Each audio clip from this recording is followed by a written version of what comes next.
तो लहान मुलगा होता, तो 6 वर्षाचा होता. त्यांनी मॅग्नेट गिळलं होतं. त्याचे आई वडील जवळ नव्हते तेव्हा, जेव्हा त्यांनी गिळलं होतं आणि तो खेळत होता तो मॅग्नेट सोबत.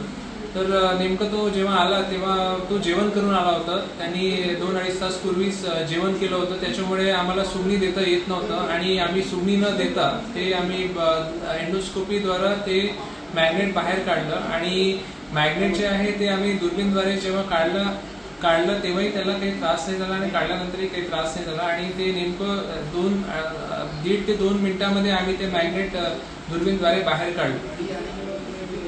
लहान मुलं खेळत असतात तेव्हा आपण त्यांच्याकडे आपण पहिली गोष्ट तर पूर्णपणे लक्ष दिलं पाहिजे आणि त्यांना लहान वस्तू जे आहे ते दिलं नाही पाहिजे. कारण लहान मुलांना तेवढं माहीत नसतं आणि ते जे लहान हे छोटे मोठे जे असतात वस्तू ते गिळण्याची सवय असते लहान मुलांना. कारण त्यांना माहीत नसतं.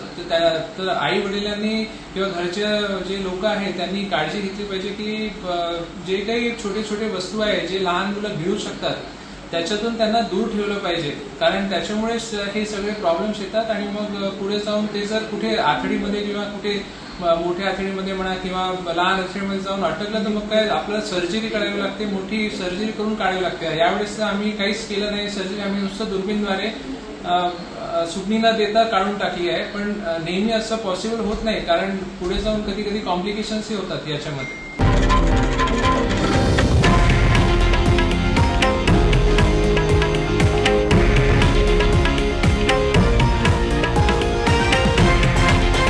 हे आहे देशातील नंबर 1 न्यूज नेटवर्क आणि आपण पाहत आहात TV9 मराठी, एकमेव.